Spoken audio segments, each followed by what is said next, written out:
Welcome, folks, to Startable, the place where everyone can be an entrepreneur. I'm Nicole Dickens, the founder of Zoetica, where we help people start, launch, then scale their ideas for maximum impact. And the Startable community is all about creating opportunities for those who are at the early stages of entrepreneurship to discover, then launch their ideas into the world. So we spoke last time about the purpose of work, how it has gotten completely off track as we moved from the fields to workhouses to factories, then to offices. It has too often become a source of dread for so many of us, and during this leg of the pandemic where we're seeing what some are calling the Great Resignation, where millions of workers are just up and quitting their jobs at a faster pace than companies can actually fill. And we talked about how work has stopped including employees for so long, too long, that the focus has been on providing value, e.g. profit, mainly to the owners with little regards to the rest of an organization's ecosystem of stakeholders, employees, customers or patrons, partners, suppliers, etc., because it takes a village, y'all, to run a company. It takes a village. So today I want to talk about the remedy to this problem in which we now find ourselves. It's simple in description, but hard in execution.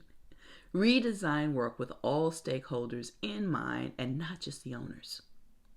I can't believe it. Well, yes, I can. But we're back to the topic that our friends from the economics of mutuality have been creating models and measures to do. How do we build businesses and nonprofits that will become more conscious of the entire ecosystem in which it plays and develop organizations that prove to be mutually beneficial to as many stakeholders as possible? How do we do that? Or making organizations more people-centric instead of profit-centric, because that's the true key to sustainable profits, right? We know from our friends at the economics of mutuality that the three big hitters that promote well-being in a workplace are these: upward mobility, I have the chance to grow and learn; social recognition, I am valued for what I do and contribute; and the alignment between corporate values and strategies. I work in a place that does what it says and keeps the promises it makes.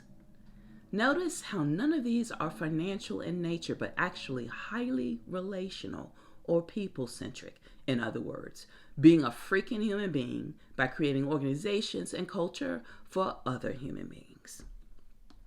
We are at a crossroads, and as we build out our world-changing ideas, we need to take the right road forward. Since most of you are at the earliest stages, you have a unique opportunity to build right from the ground up and to build it right from the ground up. I am basically imploring you to not build another crappy work experience that people want to flee in horror, basically.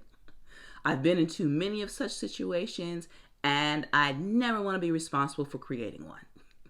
We'll talk more on this in our next post, so see you then.